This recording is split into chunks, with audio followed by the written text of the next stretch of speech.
Кражбата се случила во производна хала во Врапчишко поле, собственост на 50 годишен жител на Врапчиште. Според неговата пријава, одземени му се бакарни делови од апаратот за сечење стиропор, електрични елементи и кабли, со што му е нанесена штета од околу 2000 евра. Полицијата информира и за разбојништво врз 72 годишна тетовка.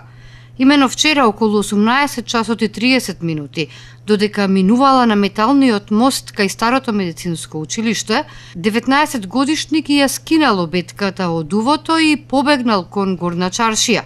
Бил пристигнат од двајца граѓани кои го фатиле и го пријавиле случајот во полиција.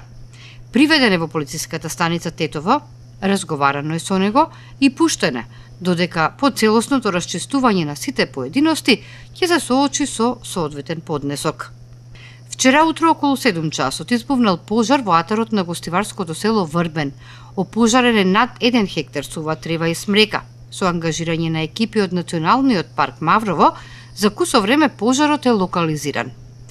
Изминативе неколку дена, токму на ова подрачје во Бунец, Дув и во близината на Врбен, избувнаа неколку пожари, пред се на нискостеблеста шума. Секторот за внатрешни работи Тетово уште еднаш апелира до граѓаните да се воздржат од намерно палење огнови, односно од подпалување на сува трева и грмушки на ниви и други отворени површини, бидејќи со тоа причинуваат големи материјални штети и ја доведуваат во прашање безбедноста на околните објекти, имотот, а и загрозуваат човечки животи. Секторот за внатрешни работи Тетово укажува дека оние кои ќе бидат откриени дека предизвикуваат вакви или други пожари ќе бидат најригорозно санкционирани.